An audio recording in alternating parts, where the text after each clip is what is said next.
warahmatullahi wabarakatuh. Halo semuanya, perkenalkan nama saya Nazara Medina Tanzila dengan NPM 242300807. Saya dari kelas 5C Pendidikan Guru Sekolah Dasar. Baiklah, di sini saya akan mempresentasikan tugas mata kuliah pengembangan pembelajaran IPS SD dengan dosen pengampu Bapak Dr. Tio Gusti Satria, Magister Pendidikan. Jadi teman-teman, untuk pertemuan keempat kali ini, saya akan membahas materi tentang yang pertama ada scientific, yang kedua ada project-based learning, yang ketiga ada deep learning. Nah, untuk pembahasan yang pertama yaitu ada scientific. Nah, jadi teman-teman, apa sih itu pengertian dari scientific? Teman-teman, scientific ini adalah pendekatan pembelajaran ilmiah atau scientific teaching, merupakan bagian dari pendekatan pedagogis pada pelaksanaan pembelajaran dalam kelas yang melandasi penerapan metode ilmiah. Pembelajaran dengan pendekatan saintifik menurut Padilah, dia menyatakan bahwa pendekatan saintifik ini adalah pendekatan pembelajaran yang dilakukan melalui proses mengamati atau observing, menanya atau questioning, mencoba atau experimenting, menalar atau associating, dan mengkomunikasikan atau communication. Selanjutnya ada karakteristik. Pendekatan saintifik memiliki karakteristik sebagai berikut. Yang pertama yaitu berpusat pada peserta didik.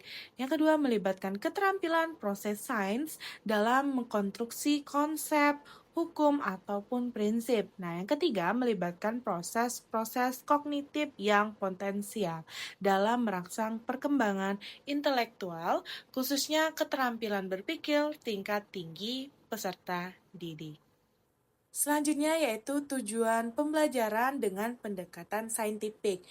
Nah, teman-teman, tujuan dari pendekatan saintifik ini didasarkan pada keunggulan pendekatan ini. Beberapa tujuan pembelajaran dengan pendekatan saintifik adalah seperti untuk meningkatkan kemampuan intelek, khususnya kemampuan berpikir tingkat tinggi siswa, untuk membentuk kemampuan siswa dalam menyelesaikan suatu masalah secara sistematik. Nah, selanjutnya yaitu untuk melatih siswa dalam mengkomunikasikan ide-ide, khususnya dalam menulis untuk mengembangkan karakter siswa.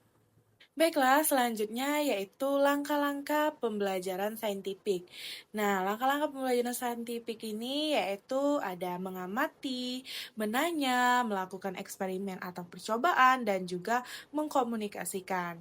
Nah, teman-teman, pembelajaran yang sesuai dengan pendekatan saintifik, metode yang sesuai dengan pendekatan pembelajaran saintifik menurut Sani, yaitu pembelajaran berbasis inquiry, pembelajaran penemuan atau discovery learning, terus ada pembelajaran berbasis masalah, problem based learning, dan pembelajaran berbasis proyek yaitu project based learning, dan metode yang relevan. Baiklah teman-teman, kita masuk ke pembahasan materi yang kedua yaitu project based learning. Ada yang tahu project based learning itu singkatannya adalah PJBL. Jadi teman-teman, Project Based Learning ini adalah model pembelajaran berpusat pada siswa, yaitu berangkat dari suatu latar belakang masalah yang kemudian dilanjutkan dengan investigasi supaya peserta didik memperoleh pengalaman baru dari beraktivitas secara nyata dalam proses pembelajaran dan dapat menghasilkan suatu proyek untuk mencapai kompetensi, aspektif kognitif, dan psikomotorik. Nah, hasil akhir dari kerja proyek tersebut adalah suatu produk yang antara lain berupa laporan tertulis ataupun lisan, presentasi, atau rekomendasi. Prinsip model pembelajaran PJBL.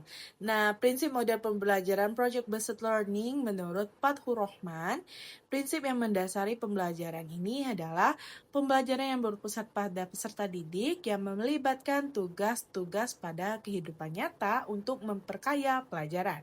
Yang kedua yaitu tugas proyek menanamkan pada kegiatan penelitian berdasarkan suatu tema ataupun topik yang telah ditentukan dalam pembelajaran.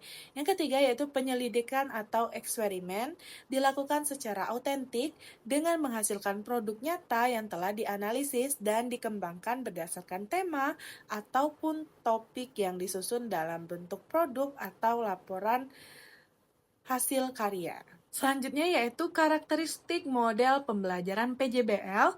Nah, menurut Daryanto dan Raharjo, pembelajaran Project Based Learning mempunyai karakteristik yaitu peserta didik membuat keputusan tentang sebuah kerangka kerja, adanya permasalahan atau tantangan yang diajukan kepada peserta didik. Peserta didik mendesain proses untuk menentukan solusi atas permasalahan ataupun tantangan yang diajukan.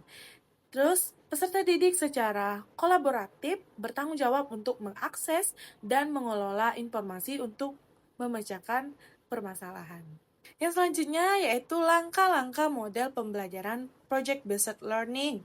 Nah, yang pertama yaitu penentuan pertanyaan mendasar, terus menyusun perencanaan proyek, terus menyusun jadwal, monitoring, menguji hasil, dan juga evaluasi pengamatan.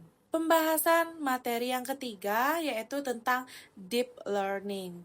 Jadi teman-teman, pengertian dari deep learning menurut KPPD Indramayu, dia mendefinisikan deep learning ini sebagai pendekatan pembelajaran yang memungkinkan siswa untuk memperoleh pemahaman yang lebih mendalam tentang suatu subjek dan peningkatan kemampuan mereka untuk menganalisis dan menyelesaikan masalah.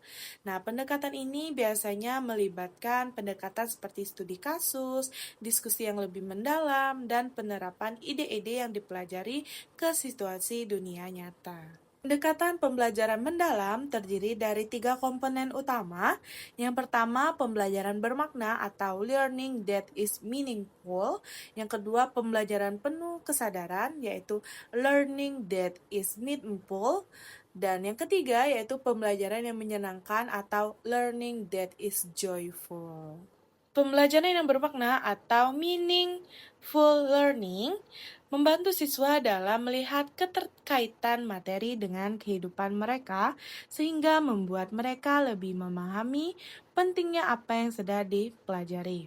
Nah, sementara pembelajaran yang penuh kesadaran atau mindful learning dapat mendorong siswa untuk terlibat secara aktif dan fokus dan sadar dalam setiap proses pembelajaran. Nah, sementara pembelajaran yang menyenangkan atau joyful learning dapat menjaga semangat dan antusiasme peserta didik untuk menciptakan suasana yang positif dan penuh energi.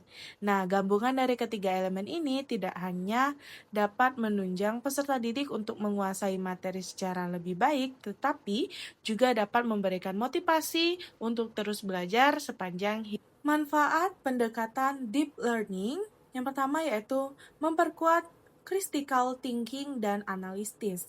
Nah, belajar untuk membaca informasi secara kritis dan mengidentifikasi solusi berdasarkan data dan fakta. Yang kedua yaitu kontekstualisasi pengetahuan. Siswa mampu menghubungkan pengetahuan teoretis dengan penerapan nyata, misalnya bagaimana prinsip IPA diaplikasikan dalam sehari-hari.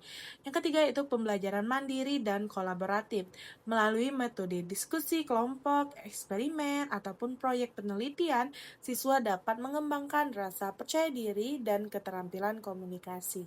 Selanjutnya yaitu penerapan pendekatan deep learning di SD.